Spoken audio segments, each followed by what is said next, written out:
What's up, guys? I am George Mossey. Welcome to the George Mossey Show. This is the medium session with clairvoyant medium Giuliana Fischer. Welcome, Giuliana. This is episode 5. We've done this 5 times. Can you believe that? Oh, yeah. Oh, my God. It's now the 5th episode, right? 5th episode. Right. I know this is crazy. Like, we've done this 5 times. We've gotten a lot of really good feedback. And I'm just excited about this episode because we're going to talk about some things that are happening right now in the world that are kind of taking the world by storm. A lot is happening in the US, and I know in Germany sometimes the things that are happening here don't always happen there. So I end up asking you about things and have to research or look it up or find it because our national news is not the same as your national news. So yeah, I wanted to bring Gypsy Rose because she's a really big topic in the US. I know you weren't very familiar with it when we were discussing it before, but a little background, she was part of a Munchausen by proxy situation where someone is keeping someone sick in order to be their caregiver. And it's a very unfortunate situation because she was a very young child when it happened. And the mother, DeeDee Blanchard, ended up being killed by her and her boyfriend. And she was released from jail after 7 years, and her boyfriend not to be released. And I wanted to get your reaction to that because I know you hear stories like this. I know that our crime in the US can be pretty horrible. You hear the stories, it's kind of scary because a lot of other countries are much safer. You know, like I believe in your country, everyone doesn't have a gun, right? Like it's very. Oh, no, it's not allowed. Like in Germany, you can wear a gun by you just when you're a police agent or something else. Yeah, not as a normal person, it's not allowed. It's probably really scary stories that you hear over here because we have a lot of crime. Yeah, you have absolutely different rules. Well, yeah, the rules here are very, very lax. You know, everyone can have a gun, and there's a lot of crime. That's crazy. So, what do you think about this Gypsy Rose story when you first heard about it? I know it wasn't something that you heard about when it happened, but I know you've heard about it now. What were your thoughts and feelings about that situation? I was really shocked because I never hear before from that story because in Germany it was not in the public. I never hear that story before. I was seeing the story first on TMZ, and then I was talking with you and some friends in America, and I thought, oh my God, that story is crazy. And I just thought, oh my God, I watched some movies and it's the same story. I think a lot of movies based by this story from Gypsy, and I was really shocked. And my own thought was, why the mother was handle the whole story with her like that. I was not realized why the mother was treating her like that way. Yeah. Right. That was the biggest question that all of us had as well. And you're 100% right. There were so many documentaries and movies and TV shows made about this story. I want to say the first time I saw one of the documentaries was about 4 or 5 years ago. I think it was on Hulu. And it was I can't remember the name of the actress, but it was really good documentary, and it kind of showed what Gypsy was going through and what the mom was doing. But we don't know specifically everything that happened because a lot of people said, "Oh, we'll never know the horror that she really had to live through." You know, we don't know how she had to deal with that, and we're gonna talk about that too because I want to know. Feel the way that she handled it because what we do know from watching one of the documentaries was she attempted to leave and her mom brought her back, I believe locked her in a room and punished her. So she really felt like she couldn't leave, she couldn't escape. So how do you think that influenced her decision to take her mom's life? Do you think did she really believe there was no other option? Do you feel that way? I think now, after so many years when she was out of the jail, I think now maybe she changed her opinion, or she have thought like, oh my God, maybe there was actually other ways or other options to handle the whole situation with her mom. I think now she maybe feel guilty for what she did. This is just my opinion. I don't know. But I think now she thinks maybe there was some other options, and yeah, I think she missed her mom and she feel maybe a little bit guilty for what she did. I believe that that's true because the way that she spoke of her early on, she used to say that she was a monster. And now when she speaks of her mom now, she says, well, she's not a monster. You know, she suffered from mental illness. She wasn't okay. You know, she didn't have the mental capacity to understand what was going on and what she was doing. So I think that she does feel a little guilt for taking mom's life. Because in the end, this is her mom. You only get one mom. And I think now that she's free, I know that she's thinking, well, there could have been other options. Like we could have sent her to a institution, or we could have had a doctor, you know, analyze her mental state, and maybe she could have at some point later in life had a relationship with her mom. But now, unfortunately, that's off the table. She can't do that now. And I think that she's torn, because I feel like at the end of the day, she served her time and she's supposed to be able to be free and live her life. But I think at the end of the day, she still feels guilty, like you said, for the way that it was handled. And I don't know how you deal with those two emotions at the same time, where I feel like I did my time, I should be able to enjoy my life. But I think she also, in the back of her mind, feels she wished she would have done it differently.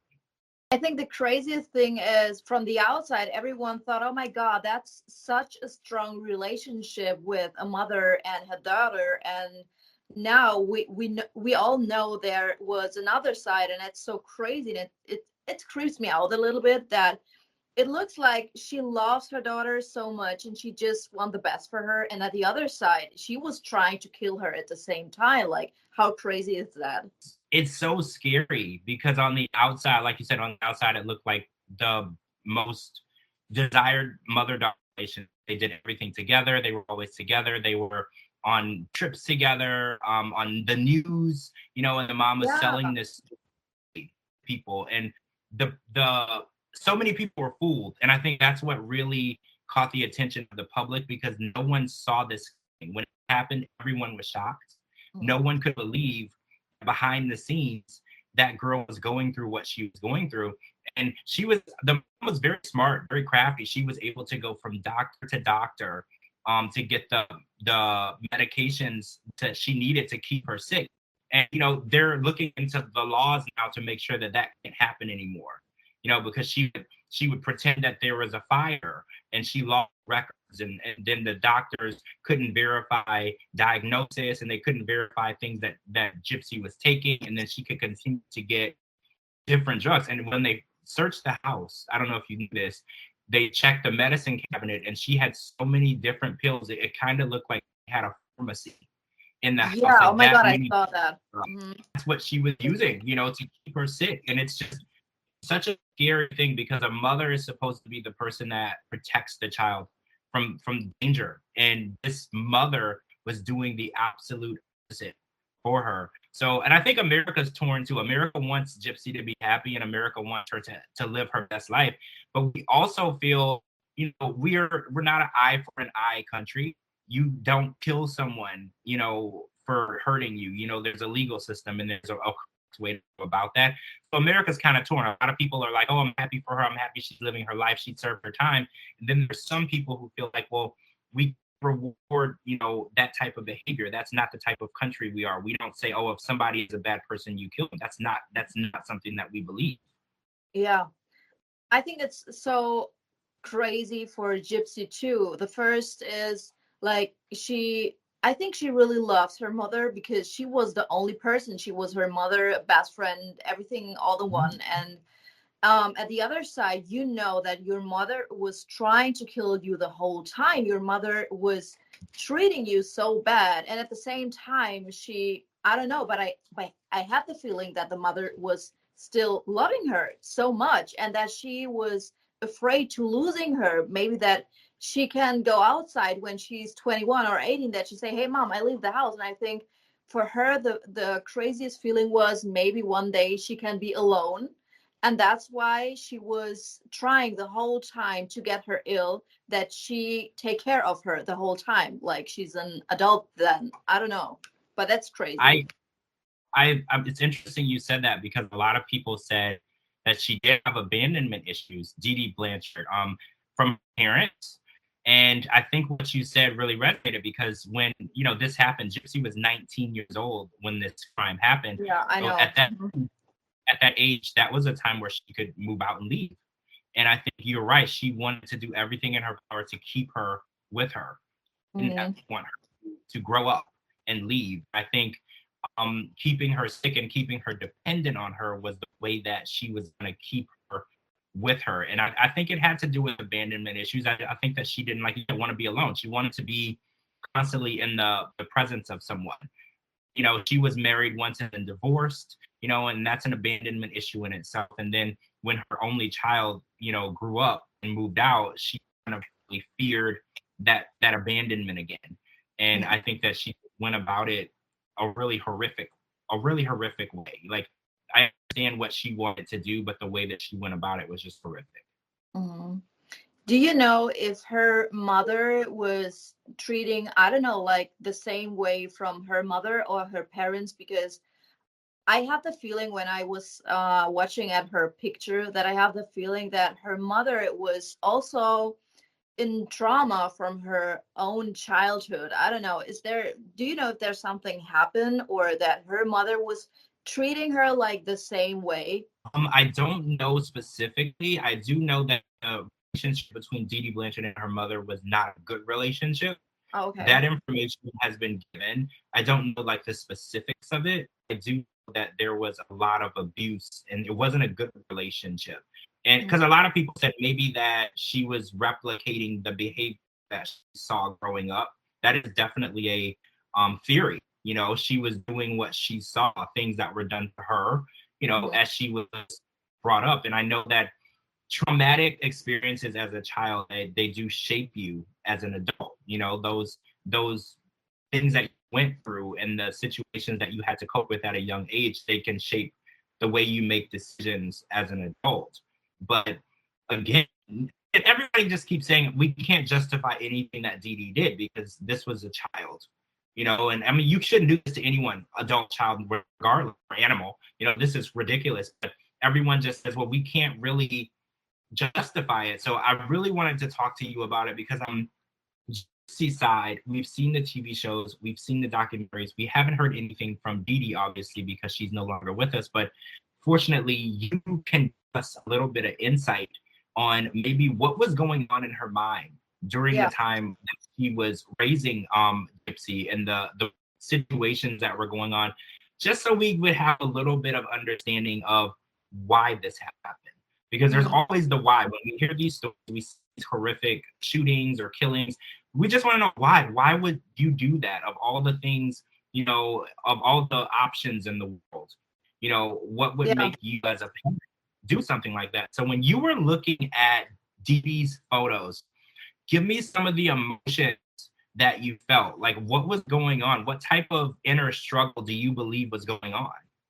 My first feeling was that she had a lot of feelings in herself from her childhood, from her own childhood, and that maybe she was not happy or that her mother was treating her like the same way. That was my feeling. And I got the information when I was trying to get in touch with her, so that she said to me, now the circle is over. And I don't know what she was meaning with that, but I have the feeling that she was trying to explain me that another person was treating her like the same way that she was treating like Gypsy. And I have the feeling that she said now she can find peace because she had no idea when she was still alive to break the circle where she was. Like, it was a circle, and that was like a karma story. It repeats and repeats the whole time. And she said for her it was like Gypsy was breaking the circle where she was, and it was okay for her, and she's not angry on her or something. She was, I don't know, I had the feeling that she was feeling free after all that happened with her.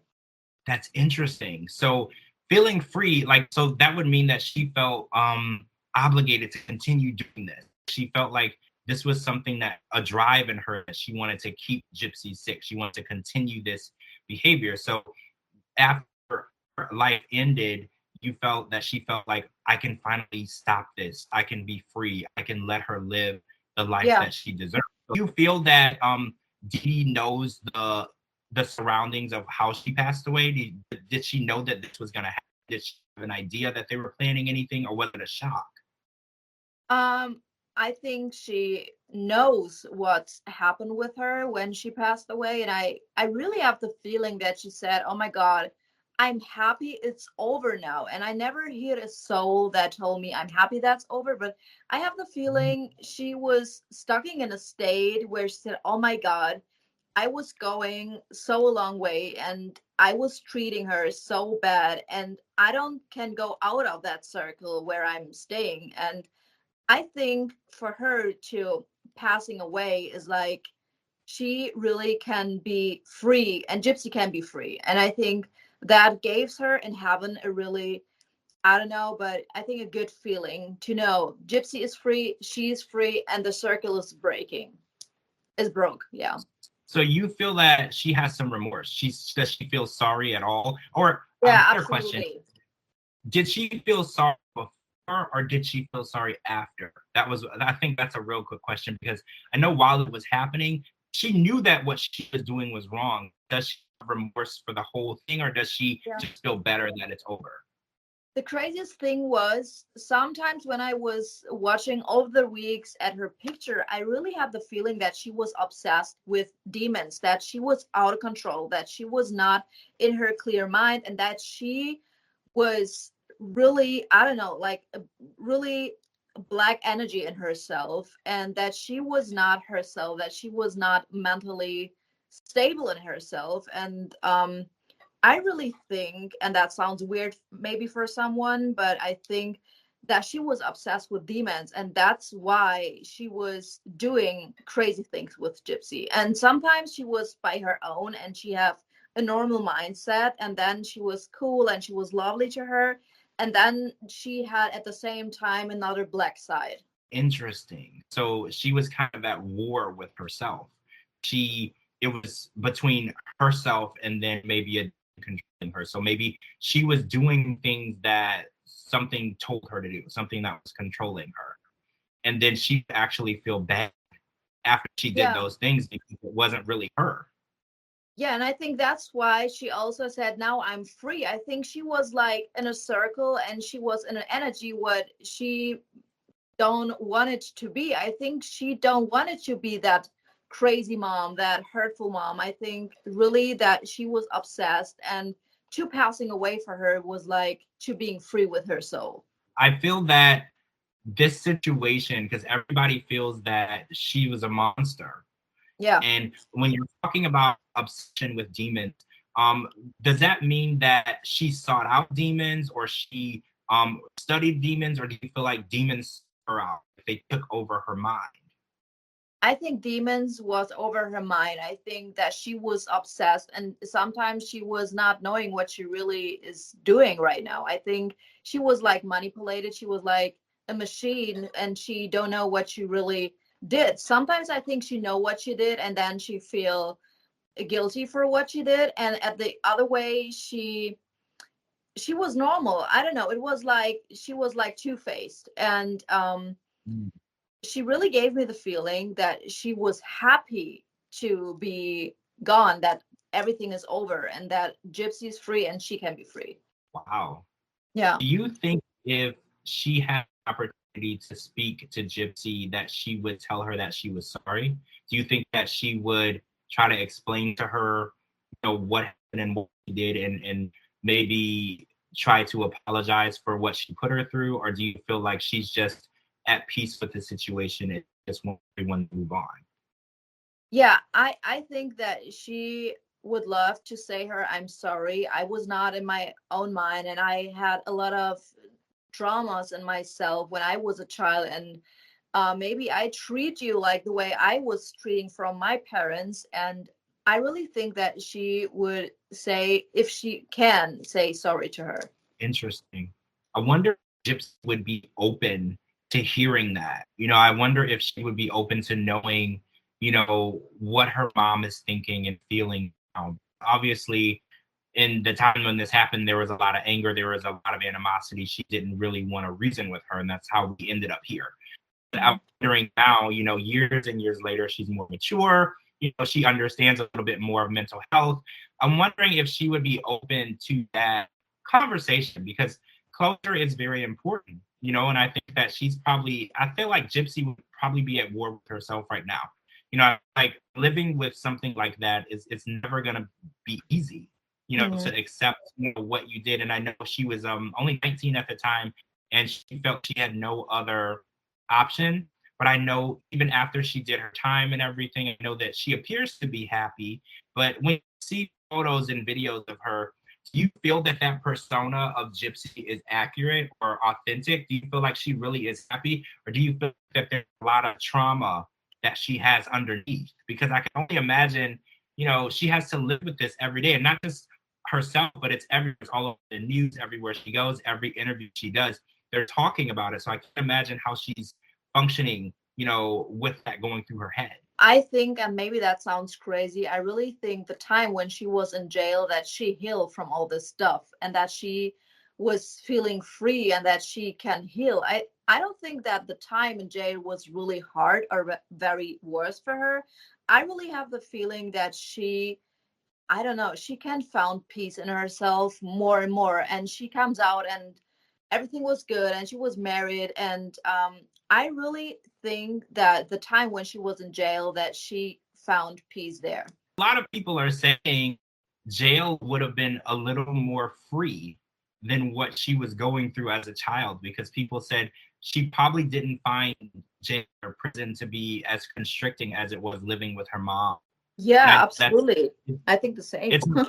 It's horrific to think, but she was given more freedom in prison than she was in her own home growing up. Like, she was able to make her own decisions. She was able to eat or the bathroom. She was able to do anything that she desired at the time she desired.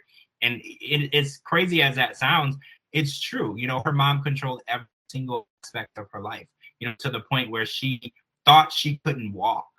It was that serious. You know, she was being controlled to the point where she got up out of the bed one day and realized that she could walk.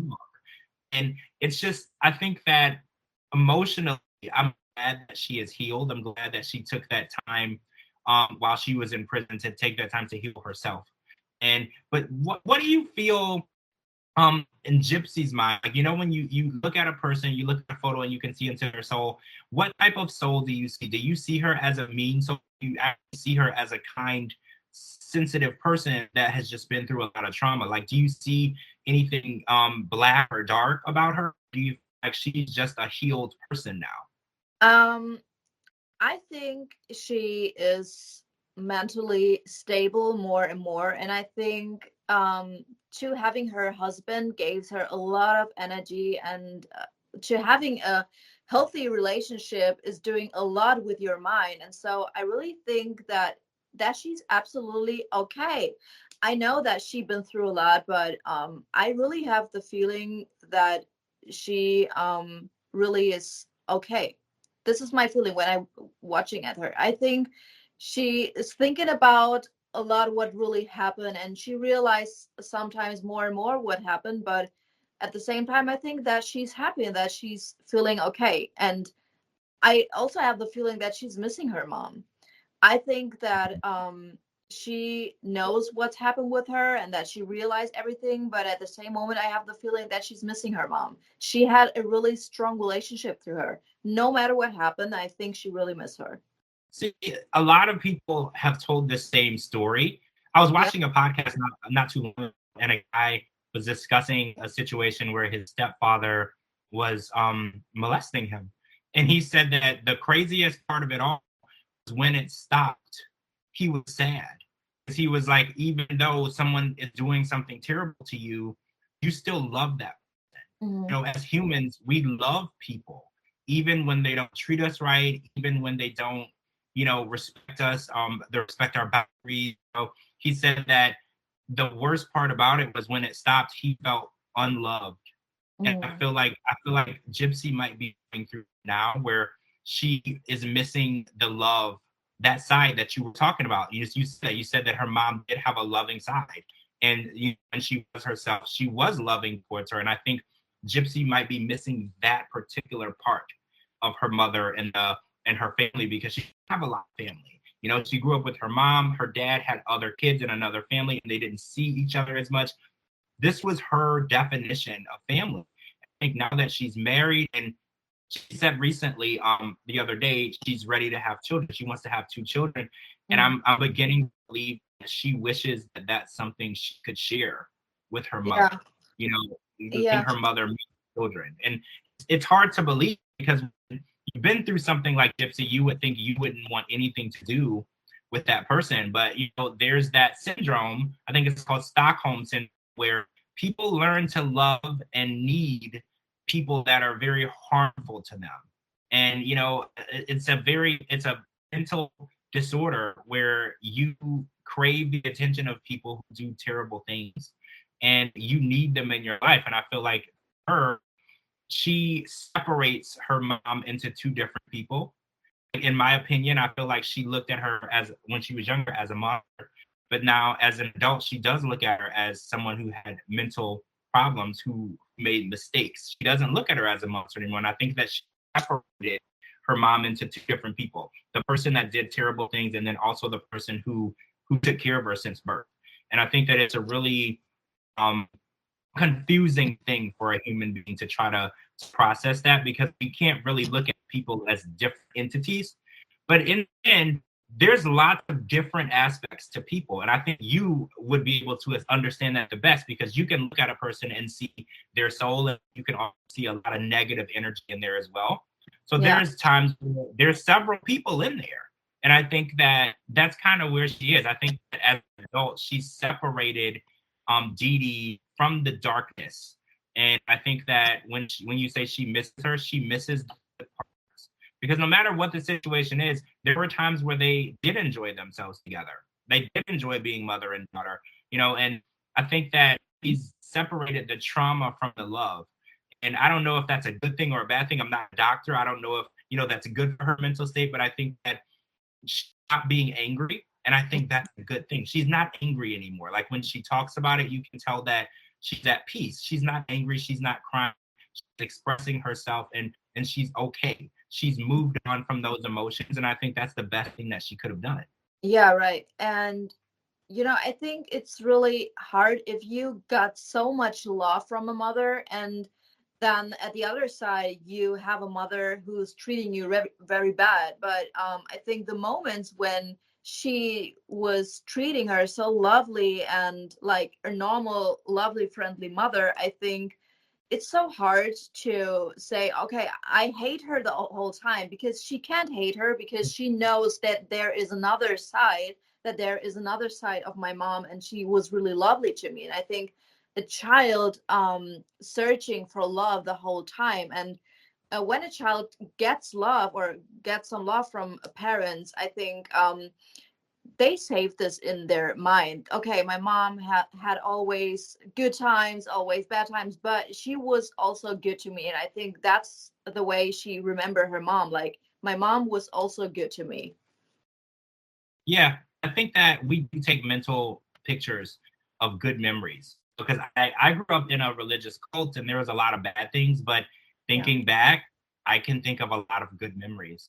And it's like traumatic experience, would think you wouldn't find the good, but we do. As humans, especially as children, we're taught to remember. We archive those memories in our minds, and you know, we do remember the trauma, but we block the trauma out more than we believe that we do. And you know, I think a lot of the positives growing up, because when people ask me, they're like, oh, you should do a podcast on your childhood.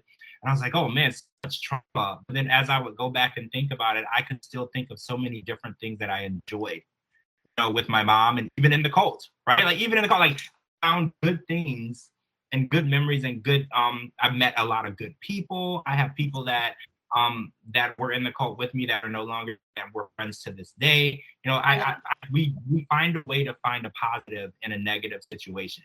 Right. And I think that Gypsy's story really shown us that, you know, she has overcome a lot, because I can't vouch for the type of child she had. I just know it was horrific.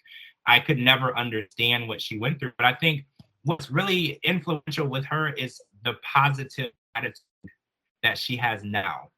You know, after serving time, after doing what she did, she's out and she's just very positive and happy. And that was one thing I asked. So I was like, is this authentic? Is she really happy? And you said she really is. She's really at peace and she's really enjoying her life. And I think it's very important that people take note. No matter what you go through and how horrible it is, there's still a light at the end of the tunnel. She's there. She's married. She's in a relationship. She's ready to have children. She's ready to start her life. I can't imagine what that's like either at 28 years old, just beginning to start your life. You know, some people are right. It's like some people are so far into, you know, their lives. They've bought a house already. They've bought cars. They've maybe even had a child. You know, she's just starting at the age, and she's so positive. I think that that's what we are taking from that situation, because a lot of times people who have been through what she went through, they don't know how to be positive. There's always going to be trauma. And I think we need to learn how to work through the trauma the way Gypsy did, because a lot of people feel like, oh, well, we shouldn't be praising her. We shouldn't be celebrating her, you know, because of what she did. But how do you feel about that? Because some people say if she did her time, she did her consequence, she's to live life. Do you feel that way? Or do you feel like, should she feel bad still, or should she be allowed to move on? I really have the feeling when I watch at her picture on the news that she is really okay. I think she had a lot of time in jail to realize everything, to think about everything, and I think she's absolutely okay. The only thing is, I think maybe she thinks sometimes, okay, that was maybe not a good option to murder her. Maybe there was other option. I think that's the only thing what's always on her mind. What's going on if she was still alive, or what happened if she was still alive? I think that's our questions in her head, what she is still having. Yeah, I can see that. It's like an inner battle. You know, we always have that second guess. You know, we make a decision and then things don't work out the way we thought they would. And then we think back like, well, what if I would have done it differently? What if I would have taken a different path? And I wonder how she's going to be able to work through that process, because in the long run, this is always going to be something that affects her. She's never going to be able to fully move on. You know, this is always going to be a part of her, no matter what happens, where she goes, how old she is, if she's a mom or not. When you say her name, it's always going to bring us back to this. Like, she's branded in this crime. And it's like, unfortunately, she's done with her sentence. She's out and everything, but people are not willing to let go. She's not able to move to a point she can just be Gypsy Rose and not be associated with DeeDee Blanchard and the murder and everything. And I think that's going to be a really big inner struggle. I mean, I feel like she's being very positive and she's moving in the right direction. I think that it's very telling that she's able to deal with social media, because I think when she went in to prison, she wasn't on social media. She wasn't allowed on social media. Wasn't popular. So the fact that she's transitioned into it and she's doing well, because, you know, social media can be a very toxic place. You know, people say a lot of horrible things and judgmental things. And I think that she's transitioned into social media. And she has like 7 or 8 million followers. You know, it's a lot. She's That's so crazy. Right? She's up there with some of the biggest celebrities in the world. How do you feel about that? How do you feel about her coming out and becoming one of the biggest celebrities in the world? She's not a singer. She's not an actress. She is someone who killed her mother. You know, how do you feel about that? Yeah, I told you that I was not follow her, or I was not hearing about that story before, because in Germany I never heard about that Gypsy story. But I think in America it was a really huge story, and everyone wants to know what she has to say and what's going on. And I think the whole American people are interested what's going on with Gypsy. And I think everyone wants to follow her because everyone is interested. What's her opinion? What she wants to say? What's going on in her life now? And so I think maybe that's normal, because you all was waiting that she's coming out and can tell her story. Yeah. So is that normal for Germany? Like, would something like this happen in Germany where someone is released from prison and then they become a big celebrity? Or is that just something really only happens in America? I'm honest to you, we don't have this crazy stories like you. Like maybe we have some crime stories, but you would laugh about that. I think we don't have this huge crazy stories like you in America. America is really crazy, and I think the most people are scared to moving on to America. Everyone say to me, "Oh my God, you want really to move forever to America?" It's so scary because there are guns allowed and there are so many rules we don't have, and yeah, a lot of people are scared because of America, because you have a really crazy country. Now you have aliens in Miami, right? Like we never have some aliens or UFOs here in America, in Germany. So you have a really crazy country.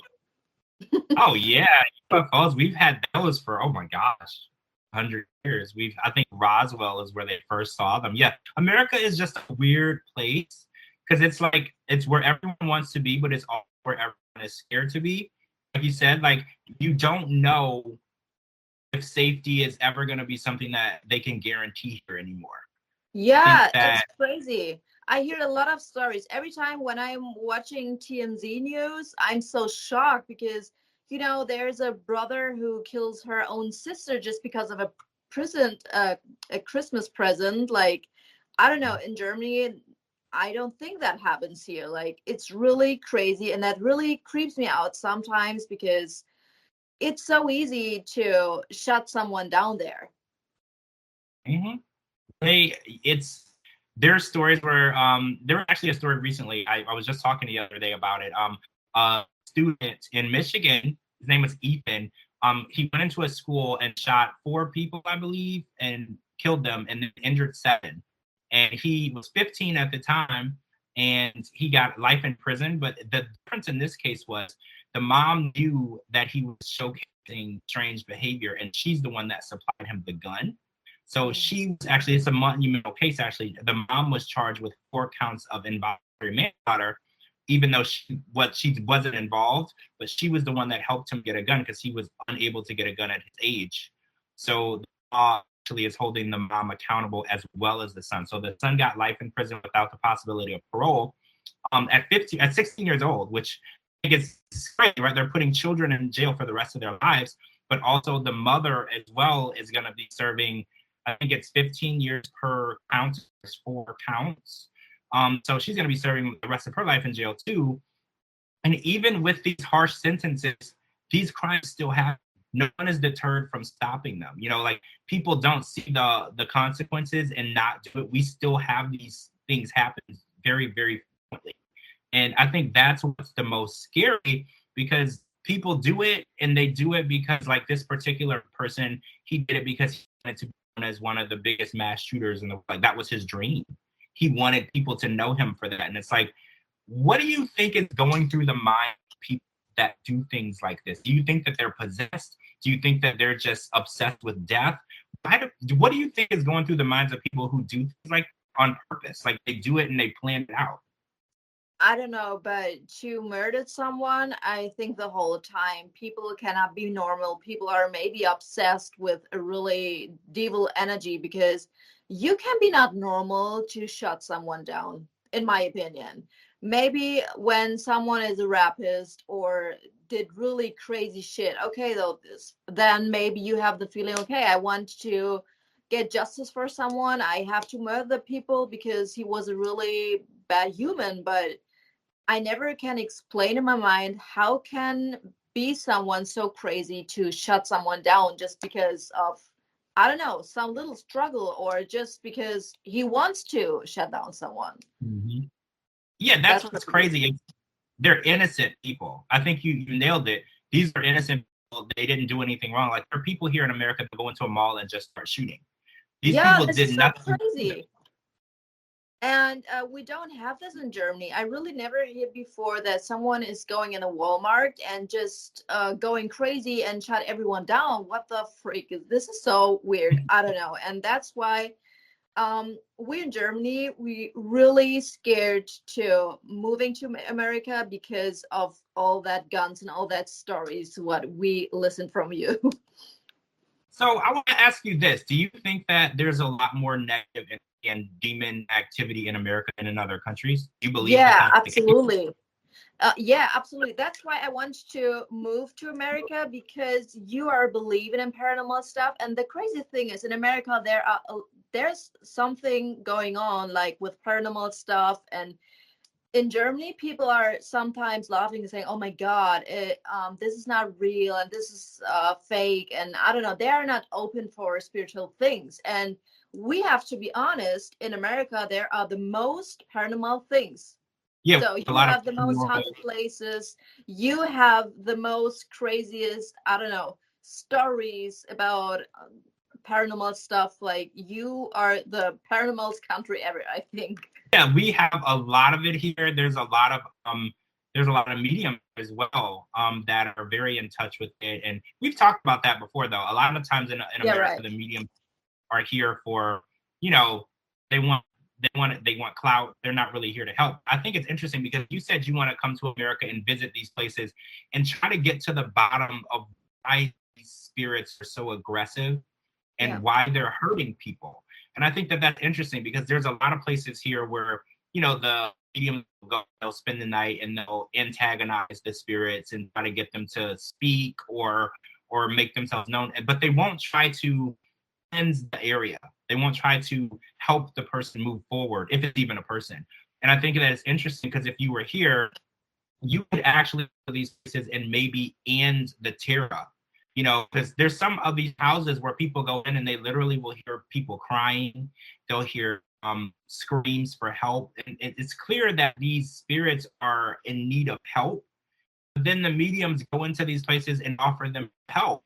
It's very strange. And it's like, why wouldn't you want to help them? You only want to go in and get enough footage or sound to help your show or your podcast, so you get a lot of clicks. And then you leave that struggling soul in that same place where it's been trapped for years and years and years. And I think what's interesting about you is you actually want to help people Right. and spirits. And a lot of people here in America, they don't want to do that. And I No, think that they just want clicks, and they just want to go on YouTube or get more fame, or I don't know. And it's the same with the mediums there, I think. The most say, "Oh my God, I can't talk with your husband. He passed away, blah, blah," and I don't know. And maybe the husband needs help, and they just say, "I just have to say your husband is missing you." Oh my gosh, we all know that your husband maybe is missing you. So yeah, it makes me so aggressive that I think the most people are just doing this for more clicks or more fame. I don't know, and not to really help the souls who passed away. I feel like you coming to America would make a difference, Yeah. because there's so many. I was talking to you the other day, and I was like, I would love for us to visit some of these. I was sending you a bunch of locations. It's like, I would love for us to visit these places and just have a conversation with these spirits and ask them, what brought you to this state of aggression and anger? Why are you stuck here? Why can't you move on? And is there something that we can do to help? And I feel like we could actually help cleanse these places of these negative energies. I saw you one, and it was like a house, and the owners couldn't even live in it because of all of the aggression. They would get scratched, cut, burned. These spirits are so angry, and instead of people helping these spirits move forward and move and cross over, they go in and they just want to record, the sounds and the scratches, and they're like, "Oh, look at this, and then they just leave. And it's like, I feel like when you get here, I feel like we would definitely be able to go and just get a backstory of who these people are, what they went through, why they're here. Even, for instance, one of the houses, they found bones in the basement, I believe, that I showed you, and they didn't know who they were for. And I was like, well, what if we could find out who that person was, and give that person a chance to cross over? What if they were killed in that house and they don't know how, they're stuck there, they don't know how to cross over, and no one knows what happened? And then you could actually come in and give that story, to the police, and you can help solve that, and you can help that person move, into a better place, into the realm where they're supposed to be. Because I can't imagine what life is like being stuck somewhere in unknown and not knowing how to fix it. I can't imagine what it's like for that soul. And I think the soul's getting aggressive and making some paranormal stuff, because you can imagine you are stuck in an elevator over years, and then you want to go out of this elevator, and maybe you see, oh my God, there's a person, hey, can you help me, can you help me, and the person maybe ignore you, so you get aggressive because you want to go out of the state. Like, that's why the souls are getting aggressive, or they trying to make noises or some things that people say, hey, we are here and we stuck here, please help me, I don't want to stuck in the state anymore. I understand that a lot. It's like I see that when I see people, like there'll be a homeless person and they're standing on the corner and they have a sign and they ask you for money, and then people just drive by. They don't acknowledge. Right. And that's kind of how the spirit feels. They see you, you don't acknowledge them. You act as though they're not there and they need your help. And I feel like that aggression and that they become desperate. And they're like, I just need somebody to see me. I need someone to understand what I'm going through so I can tell them. You know, I need someone to listen. And I feel like that's a really, it's a really sad thing. But like I said, we have it here with the homeless. People pretend like they're not there. You know, they pretend like the problem isn't there, and that we can't solve a problem if we don't acknowledge it. You know, we have to, and I think mediums are really good at not acknowledging the problem. They go in and they ask enough questions to get clicks, and then they leave. And we have to, when you have this gift, you know, I believe that this gift is from God. I believe that the gift is given to you to help people. Mm-hmm. I mean, if you make money using it, that's one thing, but you should, the core of your gift should be using it to help people. I mean, obviously, if you're using a lot of time and energy, you should make money from it. But your core goal should be to have a positive impact on the lives of the people that you're interacting with. Yeah. And back to the topic, what you was talking, I think when a soul is stuck in so a long time in this state, and you know, like in a house, the soul is stuck in a house over years, and then someone is coming at the house just to getting clicks, or I don't know. I think the souls every time think they get new hope that someone can help them, and then they are really disappointed that they don't have someone to help them to go out of this state. And I think to get, every time you hope and then you are desperate because nobody helps you, that makes you very desperate, I think. It's actually, it makes sense, because even not a soul, just a regular person, when you're trying to accomplish something and you can't, but you become desperate and you take desperate measures, you know, and you do things that maybe you wouldn't do normally. And I think these souls, it's harder to be, only certain people can hear them and see them, right? Like it's not the same as you walk into the mall and just say, hey, I need help. Everyone can see you and hear you. You know, these souls, everybody can't see it and understand, because we were talking about this before. Everyone has a third eye, but everyone doesn't activate and use that third eye. I think we were discussing that before. Yeah. So we're all born with it, because you were explaining it to me. We're all born with it. And a lot of people realize it because children, especially young children, can see and interact with the paranormal so much easier than adults. And I think you were telling me the third eye is the strongest when you're the youngest, right? Isn't that how it works? Yeah. When you have your third eye, when you was a child, it's so open, and you grow up and it could happen that it blocks more and more, because I told you in the last podcast, maybe your parents say you crazy, that's not real, or you think ghosts are not real, and your third eye, it's going close more and more. What do you think people should do to keep that third eye open? Is there anything that you would suggest that they could practice to make sure that they're staying open-minded to it? Like, so what, for instance, if someone thinks they should they convince themselves that they didn't, or should they explore? Like, what do you think is the best way to keep your third eye strong?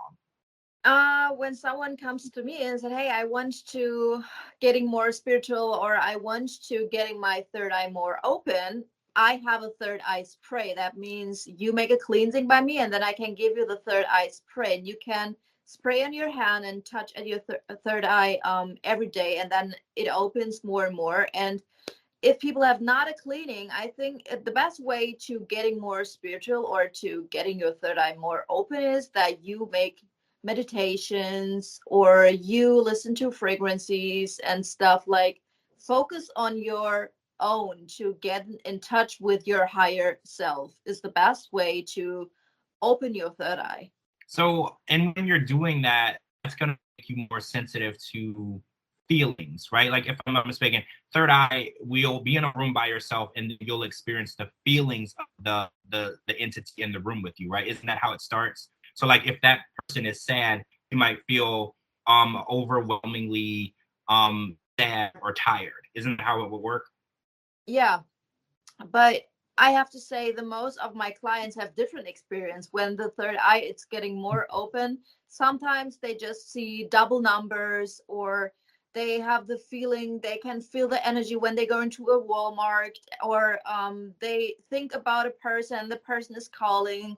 Like, I don't know, there are different things what can happen if your third eye is it's gonna be open. I think you have sometimes visions in your dreams, or you have the feeling sometimes happen, and then maybe a few days later it happens. Like, I don't know.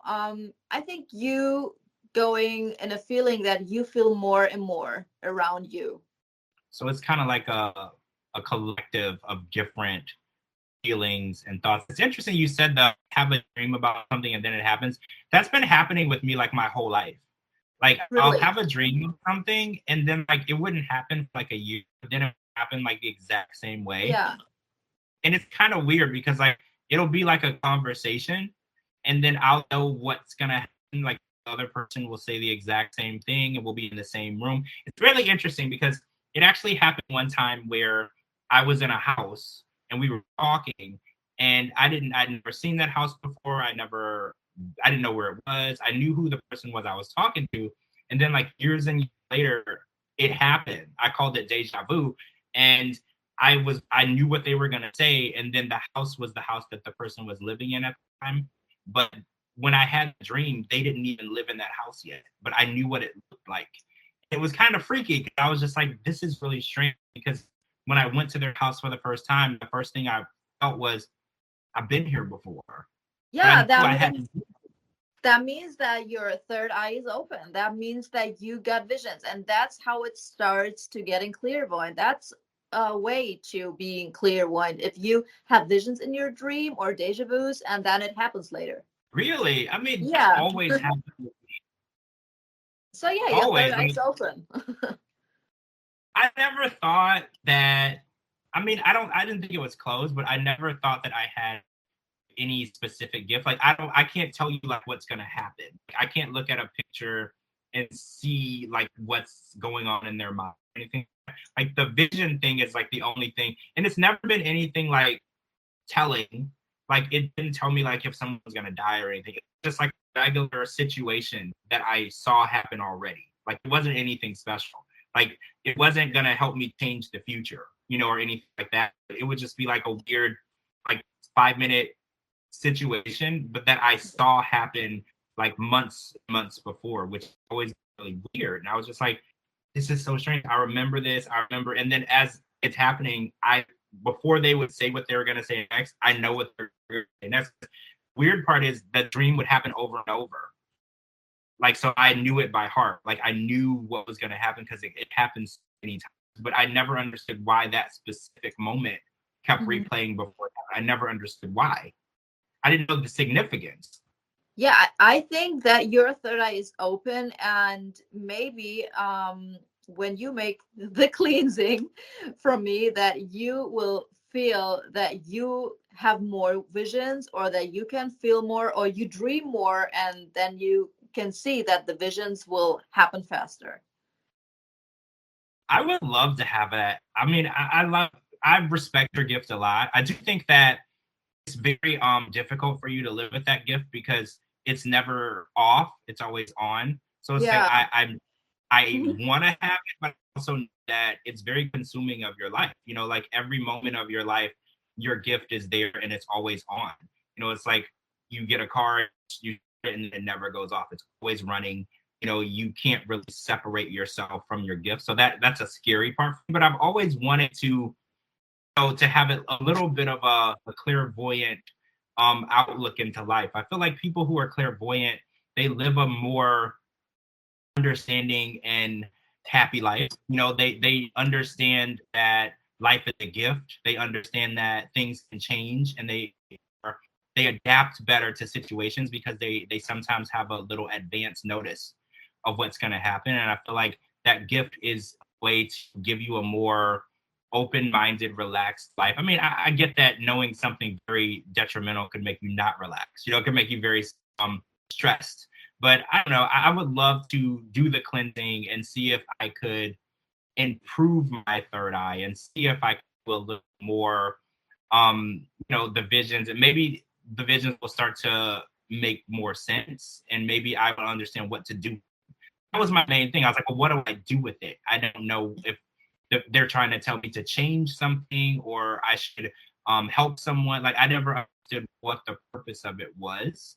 So I feel like that would be something I would have to work on after the cleansing. So tell everybody where we can get these products, because I want to do the cleansing. I know for other people, they might want to do the cleansing and they want to brush up on their third eye. They want to improve, how much they can be a clairvoyant.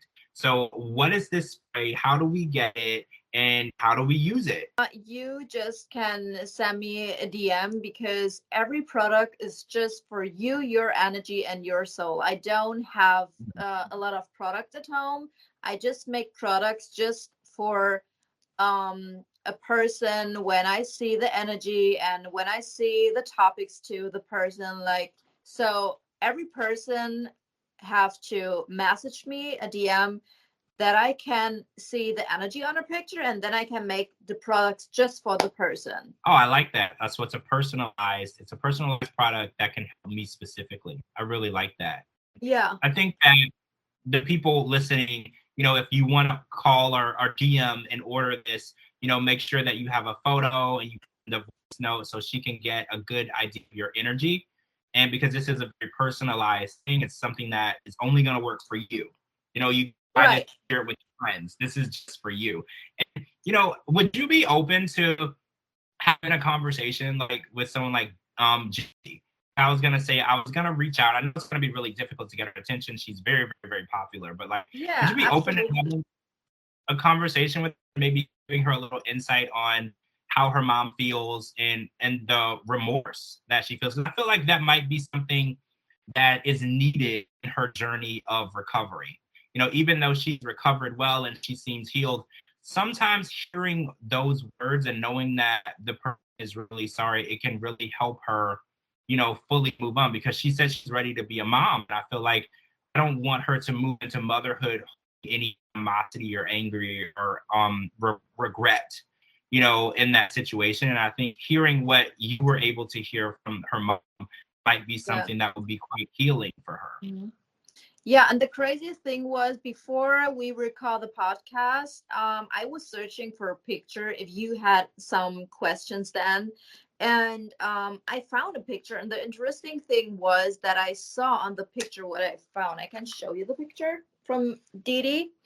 I got the information from her that when Gypsy is going to be pregnant, that she wants to come as her child back, that she wants to reincarnate as her child back. Like, she gave me the feeling that she wanted a second chance to can be by her and to live with her again, but in another life, as another person, as her child, and to have a second chance to show her the love from a child to her mother.